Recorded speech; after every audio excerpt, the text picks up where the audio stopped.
ദിലീപേന്റെ കൂടെയുള്ള experience, whole crew, എന്തായിരുന്നു memories ഒക്കെ ഒന്ന് ഷെയർ ചെയ്യാമോ നമ്മളായിട്ട്? നമസ്കാരം, ഗുഡ് ഈവനിങ് കാലിക്കറ്റ്. ഇതെന്റെ സെക്കൻഡ് ടൈമാണ് ഈ മോളിൽ വരുന്നത്. നേരത്തെ പറഞ്ഞ പോലെ പാപ്പന്റെ പ്രൊമോഷൻസിന്റെ ഭാഗമായിട്ടാണ് ഞാൻ വരുന്നത്. ബിസൈഡ്സ് ദാറ്റ് കോഴിക്കോട് എനിക്ക് ഒത്തിരി സ്പെഷ്യലാണ്. എൻ്റെ ഏറ്റവും ക്ലോസസ്റ്റ് ഫ്രണ്ട്സ് കോഴിക്കോട് നിന്നാണ്. അപ്പം ഞാൻ ആകെ കൊച്ചി വിട്ട് എവിടെയെങ്കിലും പോയി നിൽക്കുന്നുണ്ടെങ്കിൽ അത് കോഴിക്കോട് മാത്രമാണ്. So it's very special to me to be here again. Experience പറഞ്ഞാൽ ഇതെൻ്റെ 4th ഫിലിമാണ്. ഞാൻ ഇതിനു മുമ്പ് ചെയ്തതെല്ലാം അത്യാവശ്യം ബോൾഡ് ക്യാരക്ടേഴ്സാണ്.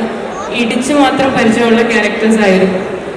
അതിൽ നിന്നൊരു പോളാർ ഓപ്പോസിറ്റ് ക്യാരക്ടറാണ് ഞാനിപ്പോൾ ഇതിനകത്ത് ചെയ്തിരിക്കുന്നത്. ഒരു വളരെ പാവം ഒതുങ്ങിയ ഒരു ഡിവോട്ടഡ് വൈഫ്, ലവർ, അങ്ങനെ ഒരു ക്യാരക്ടറാണ്. അത് തന്നെയായിരുന്നു അതിൽ എനിക്ക് ചാലഞ്ചിങ് ഫാക്ടർ. ഇടിച്ചിടിച്ച് കുറച്ച് അങ്ങനെ ക്യാരക്ടേഴ്സ് ചെയ്ത് പെട്ടെന്നൊരു ഒതുങ്ങി റൊമാൻസ് ചെയ്യാന്ന് പറയുന്നത് പരിചയമില്ലാതെ. എങ്ങനെയുണ്ടായിരുന്നു? അതും ദിലീപേന്റെ കൂടെ റൊമാൻസ് ചെയ്യാണ് പാട്ടിലൊക്കെ തന്നെ നമ്മൾ ശരിക്കും പറഞ്ഞാൽ എൻജോയ് ചെയ്യുന്നു. അതെങ്ങനെയുണ്ടായിരുന്നു? ദിലീപേന്റെ കൂടെ ആദ്യമായിട്ടല്ലേ ഈ ഒരു സിനിമയില് റൊമാൻസ് തന്നെ ആദ്യമായിട്ടാണ്. അത് ദിലീപ് ചേട്ടന്റെ കൂടെ ചെയ്യാൻ പറ്റിയത്. I enjoy the experience because he made me very comfortable. ഞാൻ നെർവസ് ആയിരുന്നു, എനിക്ക് ഇൻഹിബിഷൻസ് ഉണ്ടായിരുന്നു ഇതിനു മുമ്പ് ചെയ്യാത്തത് കാരണം. പക്ഷേ സെറ്റിൽ ചെന്ന് അത് വളരെ ഒരു ഫ്രണ്ട്ലി അറ്റ്മോസ്ഫിയർ ആക്കി എൻ്റെ ആ ടെൻഷൻസ് ഒക്കെ പെട്ടെന്ന് എനിക്ക് മാറ്റി തന്നു. I should thank him for that. The entire team was very supportive. I enjoyed the entire journey and it was very memorable. പിന്നെ എക്സ്പീരിയൻസ് ചോദിച്ചു കഴിഞ്ഞാൽ ഞാൻ ഈ പറഞ്ഞ പോലെ വളരെ ചുരുക്കം സിനിമകൾ മാത്രം ചെയ്തിട്ടുള്ളൂ. അപ്പോൾ ഓരോ ക്യാരക്ടർ ചെയ്യുമ്പോഴും ഇടയ്ക്കൊരു കട്ട് പറയുമ്പോൾ ആക്ഷൻ്റെയും കട്ട് പറയുമ്പോൾ ഒരു ബ്രേക്കിൻ്റെ സമയത്ത് ഞാൻ കൂടുതലും അടുത്ത സീനിനെ കുറിച്ചും അല്ലെങ്കിൽ അടുത്ത ഡയലോഗിനെ കുറിച്ചും ഇതെല്ലാം ഇങ്ങനെ ചിന്തിച്ചുകൊണ്ടിരിക്കും. I try not to get distracted. പക്ഷേ ഈ ഒരു ഫിലിമിൽ ഒരുപാട് സിനിമകളിലും എക്സ്പീരിയൻസ് ഉള്ളവർ പറഞ്ഞു കേട്ട ഒരു കാര്യം ഞാൻ എക്സ്പീരിയൻസ് ചെയ്തു.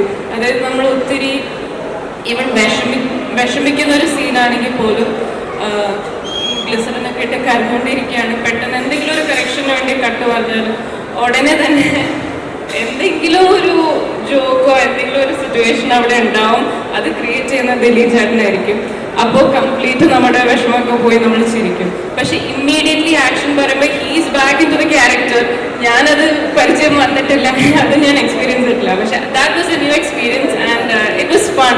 അതായത് നമ്മൾ കുറച്ചും കൂടി കംഫർട്ടബിൾ ആക്കി നിർത്തിയിട്ട് നമ്മളെ കൂട്ടത്തിലുള്ള ഒരാളാക്കി വെച്ചിട്ടാണല്ലേ? അതെ അതെ, totally.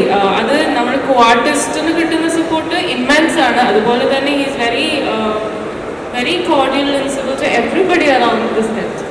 It was a great experience. Okay, thank you so much.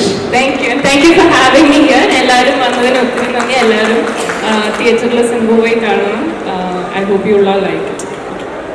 ഇനി നമ്മളെല്ലാവരും കാത്തിരുന്ന ആ ഒരു നിമിഷമാണ്. ദിലീപേനെ നമ്മൾ എങ്ങടേക്ക് സ്വാഗതം ചെയ്യാണ്. ജനപ്രിയ